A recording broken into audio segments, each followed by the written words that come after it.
こんにちは、モナコのもう一品クッキングです。今日も見てくださってありがとうございます。今日はね、人参の酢人参を作りたいと思います。はい。材料はね、人参2本です。体にいいと思いますけど、私はこれ老眼が良くなるのを期待して作ります。ちょっとね、綺麗な皮だと剥かなくていいと思いますけど、ちょっと汚れているので皮を剥いて使います。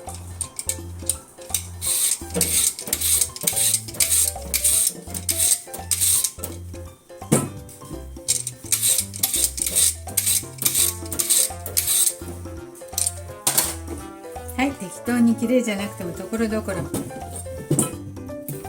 そして両方切り落とします。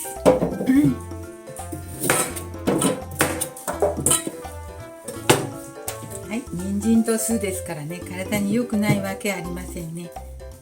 これをね、薄切りしますよ。薄切りして千切りにしたいと思います。今回はちょっとこれで薄切りを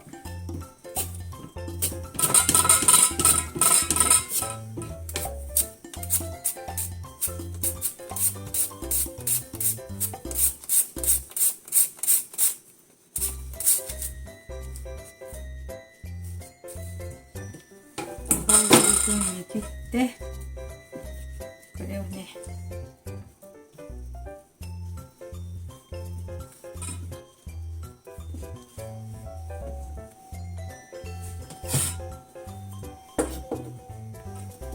これを千切りしていきます。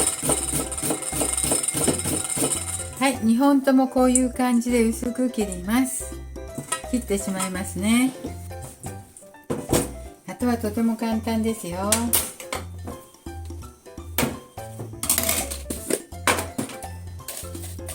塩を小さじ1杯ほど入れますね。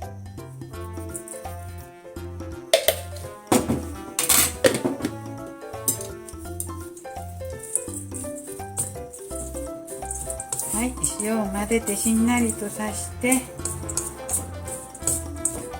これをね、容器だとかね、袋だとかね、何でもいいんだけど、今日はこれ瓶を消毒したのでこれに入れたいと思います。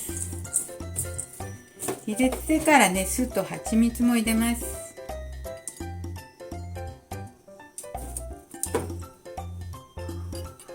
ちょっと最初に塩を入れると塩がね、ちょっと混ざりやすいので塩だけ振りました。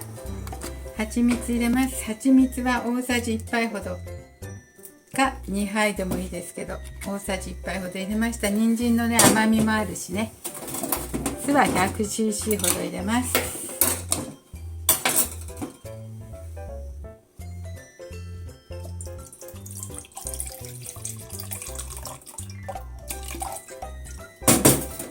酢玉ねぎと同じくらいの分量です。はい、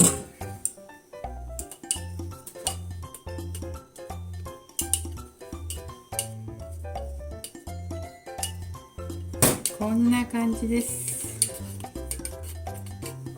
はい、これはサラダとかに混ぜてもいいですしね、いろいろ料理の添え物にしてもいいですし、毎日このままいただいても体にいいですね。はい、今日も見てくださってありがとうございました。